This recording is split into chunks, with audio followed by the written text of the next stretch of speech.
on the Nostalgia Critic, I remember, so you don't have to. Every once in a while, you gotta get a little fashionable. And in fashion, there's no name bigger than setting a mode.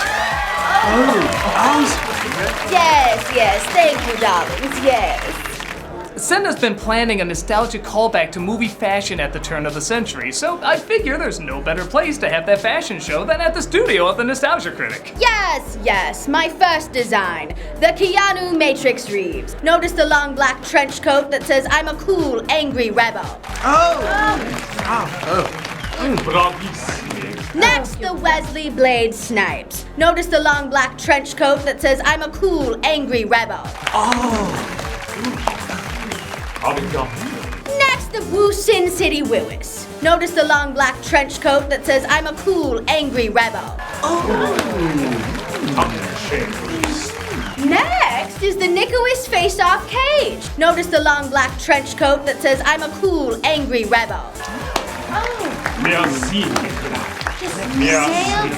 Next, the League of Extraordinary Gentlemen Invisible Man. Notice the long black trench coat that says, I'm a cool, angry rebel. Yes, thank you, darlings, yes. Yeah, I guess a lot of action stars in the late 90s and early 2000s had a thing for long black coats.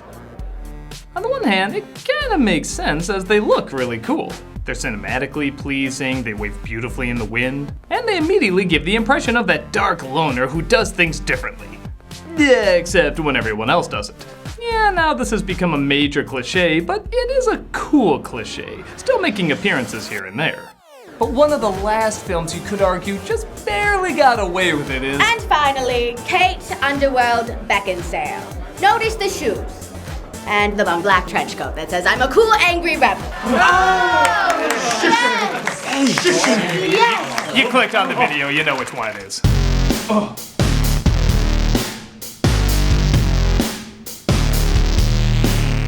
Released in 2003, this was one of the few comic book movies that was not based on a comic book. Surprisingly, there's not as many of these as you would think, and this by far would confuse the most people into thinking it was. Everything from the look, the story, the lines, it all suggests it came from a graphic novel. But nope, this was an original idea directed by Len Wiseman and developed by Danny McBride and Kevin Grevioux, who also appeared in the movie. While not a critical favorite, audiences found themselves growing an attachment to both this film and its sequels, even spawning, not surprisingly, its own comic series written by Grevioux. But over 15 years later, does this film stand out more than just another long black coat movie? Well, there's only one way to find out. Do you mind? We're trying to conduct a fashion show here. Oh, sorry, it's kind of a bad habit I have. I'll be quiet. Are you sure? Mm-hmm. Okay. Next we have... So let's take a look at Underworld. Yeah, I'm going, Normie, there goes the neighborhood. So how long till we get our angsty protagonist looming over the city shot? Well, you know what the people want. Make room for Daredevil, Batman, Spider-Man. And the rest. The war had all but ground to a halt in the blink of an eye. So I hope you like homework because this movie lays more info in its opening minutes than SAT study guides. Lucian, the most feared and ruthless leader, had finally been killed. The Lycan horde scattered to the wind in a single Yet the ancient blood feud proved unwilling to follow Lucian to the grave, passing the weapons of the previous century. The moon no longer held weapons of evolved, the moon no longer held the... Okay, here's the main setup. There's a war between vampires and werewolves, or Lycans, and the vampires mostly wipe them out. However, they're shocked to find there's still quite a few left, more than they thought. Oh, and Lenny dies. I think that page was meant for something else. Today's forecast is like yesterday's forecast, blue. A whole shit ton of blue.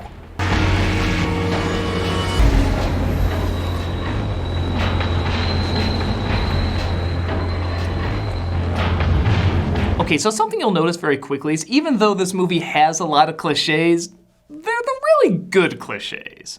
Like I could watch a whole movie of people just staring at each other before shit goes down.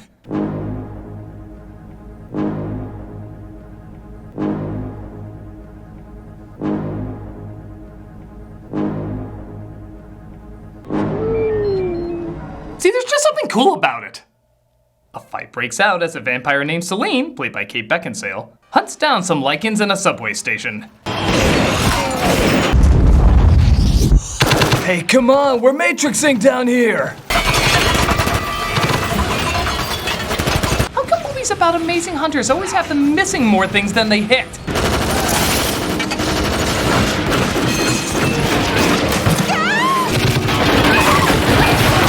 But to quote Blazing Saddles, you shoot him, that only makes him mad. This is no time to reenact Sorry to Bother You. Yeah, for the people that haven't seen it, good luck figuring that out. The lichen takes out the vampires though, so only Celine is left. Yeah, those loud subway trains do sneak up on ya! She pumpkin bombs the last lichen standing as the survivors make it back to their leader, Lucien, played by Michael Sheen. Sadly, he's actually trying in this movie, so we don't get anything that goofy. But seeing how this is a vampire flick, I am curious to see his new take on Frost Nixon. Pierce! Taylor! Put some clothes on, will you? There's only so much the widescreen balls can cover. Celine returns home at Vampire Toad Hall as she reports that the lichens are still around. Ultraviolet ammunition. Daylight harnessed as a weapon. We've hunted them to the brink of extinction. They opened fire on us in full view of the public. So here's the thing about this movie. It does have a lot of things we've seen before, and it is pretty standard as these films go, but there is a strange kind of investment. I'm not sure if it's the writing, the acting, the style, or maybe all three, but despite nothing really being that new, I do find myself really listening to what they're saying. I'd rather have you prove me wrong by checking it out. Soren will handle it. Victor would believe me. I'd never dream of treating you like that. Of course you would. That's why you've earned your name, Lady Brown-Nose. It looks like a big event is planned called The Awakening. I know. I'm shocked people who look like this came up with that pretentious name too. Where one of the ancient vampire lords is to be resurrected back to life. But Celine can't help but feel uneasy. And I'd listen to her, she's been weirdly typecast. It's a waste of time, you know. Come on, we need to get you ready. For what? The party. Party? I've been toilet trained since last week, thank you very much. Celine's friend Erica, or as she's often referred to, tries to get her ready for the big party. You should definitely wear this one, it's perfect. As you can see in this mirror, we're not supposed to see ourselves in hay. You know I was planning on having you at my side this evening. Take Erica, she's dying to be at your side. We will have our obligatory pretty dressing, you've done this before, you know the drill! As she tries to look closer at the two lichens she fought, they also try to regroup at their headquarters. You will tell me the secret of the everlasting gobstopper. Oh, I do hope we cut to another blue room. Yes! More films need to look like Nightcrawler's dick was smeared all over it! By the way, comment if I'm not the only one who thought he had 4 arms for a second. The vampires didn't realize you were following a human. I don't think so. You don't think, or you don't know. I think they're the same thing in this case. As the vampires prepare for their party, Celine leaves to go search for those lichens. But what about our obligatory pretty dress scene? Obligatory pretty dress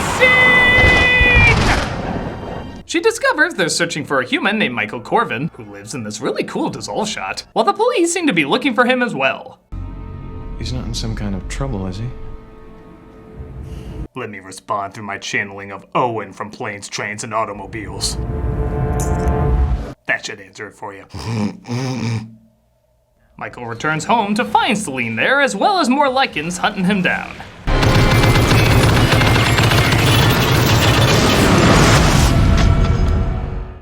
Well, that's just silly. Lucien finds Michael, though, and bites him. Ooh, someone just combined Red Bull with Jolt Cola. Celine saves him, but Lucien continues to hunt them down. Hey, that cool thing that's in everything. What's the name of that thing again? Oh, fitting title. What are you, crazy? He's just standing there. You know that means he's gonna do something really neat. He's gonna do something neat!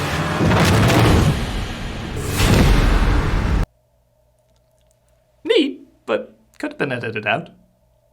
Michael offers to take over driving, but Celine insists that she's okay. You've lost a lot of blood. Shut up and hold on, I'll be fine. You dames, you always act tough, but when you need a couch moved or a person to drive when you pass out from losing blood because the leader of the werewolf stabbed your shoulder with a cool thing that's in everything, you always turn to us! They crash into the river, but Michael pulls her out just before passing out himself as the lichen returns home. If Michael is indeed a carrier, Soon he will be a lichen. He will be a lichen what? Have the dog that bit him! Oh!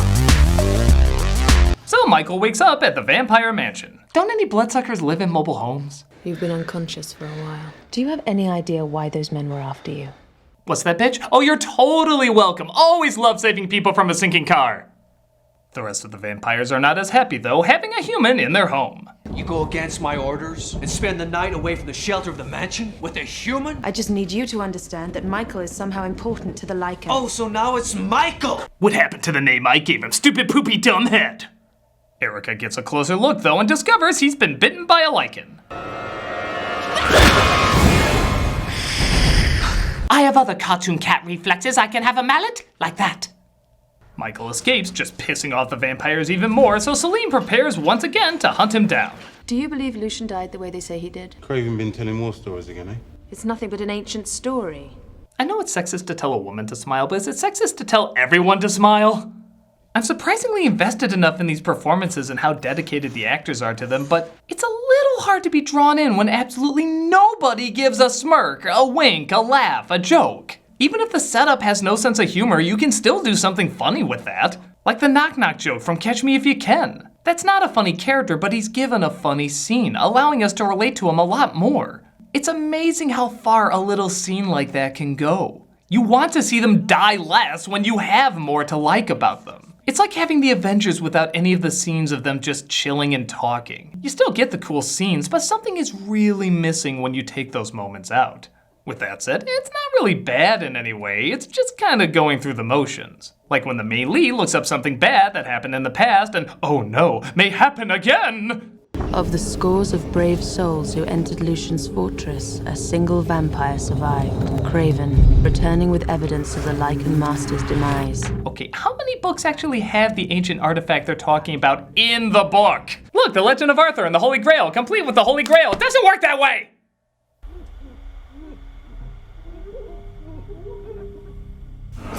Ah, the old folktale. Spell Victor's name on a mirror, do nothing, and nothing will occur. It came true! Please forgive me, but I desperately need your guidance. So Celine plans to bring back a different elder named Victor, whom she had a strong connection with, in the hopes that he'll know what to do, despite him being resurrected over a different elder chosen by the rest. I taste like chicken.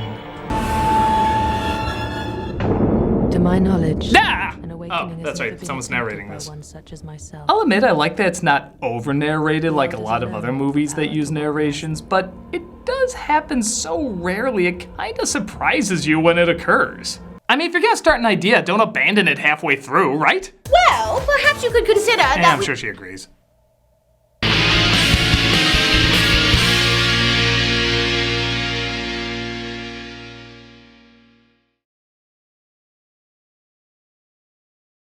Hey, you can come see us at Wizard World Chicago August 22nd to the 25th. That's me, Brad Jones, Rob, Tamara, Malcolm. You can see us all there, and you can get 20% off your tickets by putting in the promo code AWESOME20. Hope to see you there.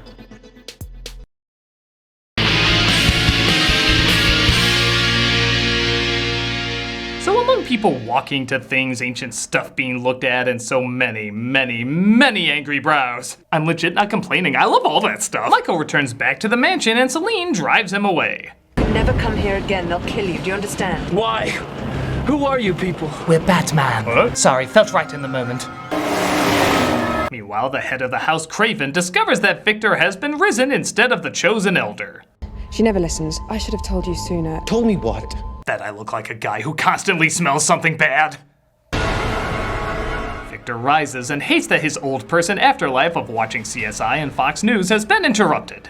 This coven has grown weak. Victor is played by Bill Nighy, though he sounds more like Matthew McConaughey auditioning for Downton Abbey. You know why I have been awakened, servant? I'll soon find out. You must let her come to me. We have much to discuss, Celine and I. This is worse than that time I discovered I was a video game character in Serenity. You are never gonna see it! Celine takes Michael to a lab where she plans to figure out why the Lycans want him. While there, she reveals that she hates the Lycans because they killed her human family, but Victor saved her and turned her into a vampire. When Michael asks who started the war between them, she says they did! Maybe. Or at least, that's what we've been led to believe. Digging into the past is forbidden. Suspicious much? Man, if you have to just go off someone's word, especially when there's mounting proof to the contrary, aren't you setting yourself up as a sucker? You know, let me see if that actually works. Malcolm, Tamara. For shizzle? Malcolm, did you know that Tamara killed the dinosaurs? Is that true? No! But Malcolm, I really want you to believe that. He's got a point. Malcolm, there is a ton of evidence that proves I did not kill the dinosaurs. Well, then Malcolm, I guess you have to ask yourself, who do you believe and who do you want to believe? Well, I've known Tamara to be a kind, generous person ever since we've met. And I've known you to be an attention-hungry drama whore who complains night and day. However, I do love drama, so... All right, Speedy. Here you go. All right. Resist arrest, eh? I'm ready to speak with you. Well done, Malcolm. You made my right choice. You mean the right choice? What'd I say? Your right choice. Indeed it is. Celine handcuffs Michael to the chair, saying it's the only way to keep him safe if he transforms. She returns to the mansion where, let me guess, all the vampires are sitting around like a Vanity Fair shoot? I'd say that's far-fetched, but isn't that what we all think vampires do anyway? Where Craven, let me guess again, complains about something. How could you do this to me? Embarrass me like Chasing around after some human was not what I had in Just mind. beyond me while you're still obsessing over this ridiculous theory. Absolutely not. Not now. Not for a random incursion. Take this warrior business far too seriously. If you go to him, you'll never be welcome in this house again. This guy bitches more than... What's the latest social media trend people use for whining? Still? Okay. She ignores him, though, and goes straight to Victor. Line. Oh, you're keeping that in? Okay, I've done weirder. Constantly hounded by Craven and his never-ending infatuation. He desires the one thing he cannot have. A full performance where he can show his face. Oh wait, that's me. The chain has never been broken. Not since we elders first began to leapfrog through time. Okay, I just love that this ancient elderly vampire used the term leapfrog. I hopscotched through space and tiddly-winked through eternity. The Coven is in danger and Michael is the... Ah, the ceremonial chicken transformation. The Coven is in danger and Michael is the... You will not be shown an ounce of leniency. You must be judged. Well, that backfired. So Celine is locked away until they decide what fate awaits her. No one opens this door. Understood? Oh, I remember. Can he leave the room with us? Meanwhile, Michael tries using the gun to shoot the cuffs off. It doesn't work. Thank God we saw that. But Erica breaks in to set Celine free. Thank God she would have found no way out of this escape-proof dungeon. Why are you helping me? I'm not. I'm helping me. Well, that invites no follow-up questions. Off you go. She gets to Michael, but she's followed, so she once again tries to save him. Jump! I said jump, not plummet! He's captured again, though. He does that very well. Celine, however, captures the Lycan scientist and brings him to Victor. Now I want you to tell them exactly what you told me. Oh, your boobs are amazing. I can motorboat them all night. Ah! We've been searching for some of Alexander Corvinus, Hungarian, in power in the early seasons of the 5th century. Did you have to give the exposition to the thickest accent in the movie? Okay, it's a bit hard to follow through Hugo Brad Derv Weaving's accent, but it sounds like he was working on combining the bloodlines of both vampires and Lycans. It has already begun. Okay, that's not the coolest punch I've seen, but it's in the top 4. So they discover Craven has betrayed them and is in cahoots with Lucien. I thought we had a deal. These are matters to be discussed in private. You know, it just hit me. Why am I rooting for any of these people? Whoever wins is gonna eat us! Lucien uses his Sauron vision to show Michael that long ago, Lucien and Victor's daughter were lovers. But combining the bloodlines would make them too powerful, so he had his daughter killed. A Wolfio and Gouliot, if you will. I was born in servitude. Yet I harbored them no ill will, Even took a vampire for my bride. You know, I'm really growing to like Lucien. First of all, he's the only one that smiles. Second, he is an interesting and complex character. It'll be interesting to see what they do with him. What now? Boo! Can we at least have Vampire him react to that? Things feel okay now. Look, even the writer is feeling bad that he killed him off. Oh no, the two bodyguards we barely seen in this movie are gonna fight. I'm so invested in this!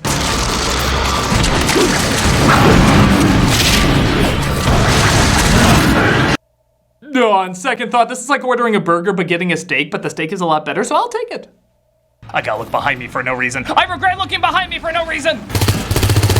There's a big shootout with the vampires and werewolves all at each other's throats as Craven tries to escape. Clumsiest, dumbass vampire ever. Celine frees Michael and I guess they were in love too. Hooray. But Craven gets the drop on him. God, this guy's so unlikable, he could be a Baldwin. Craven reveals, though, that Victor killed Celine's family and only spared her because she reminded him of his own daughter. But Lucien gets one more ha-ha-ha in as Celine bites Michael to save him, turning him into a powerful hybrid. Is it not a fair trade, the life I have granted you? And the life of your daughter? I loved my daughter. Ooh, he turned into a Trump speech for a second. I loved my daughter. I love my daughter. She's great, huge. Michael is fully transformed, though, and oh, I think I'm gonna like Werepire.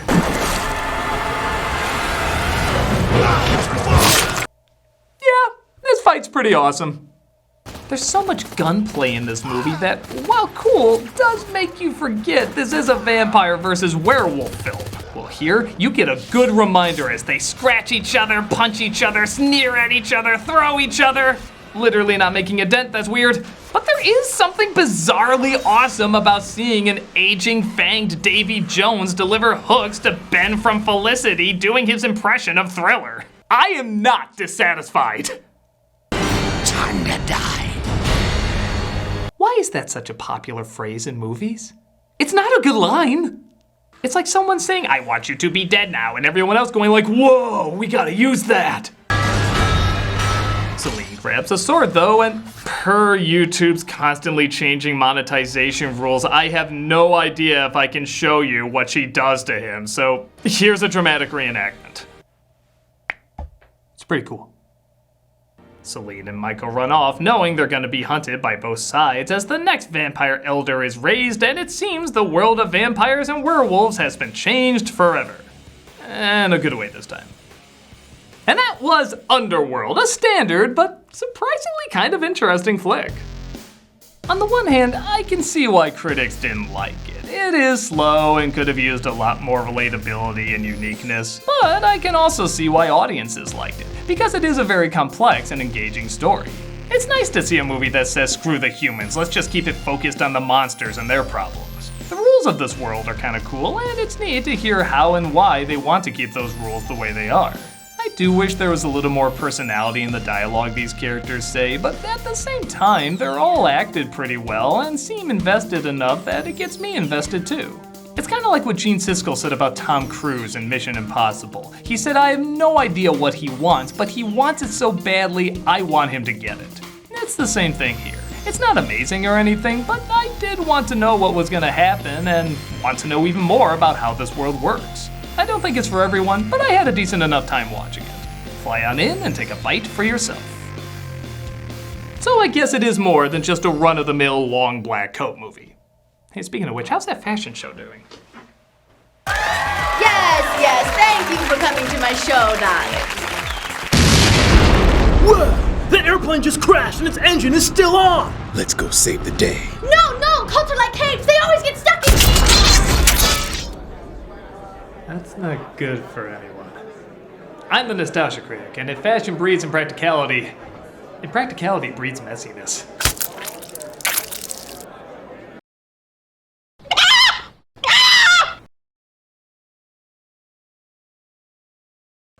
Hi, Doug Walker here. The Multiple Myeloma Research Foundation is this week's charity shoutout.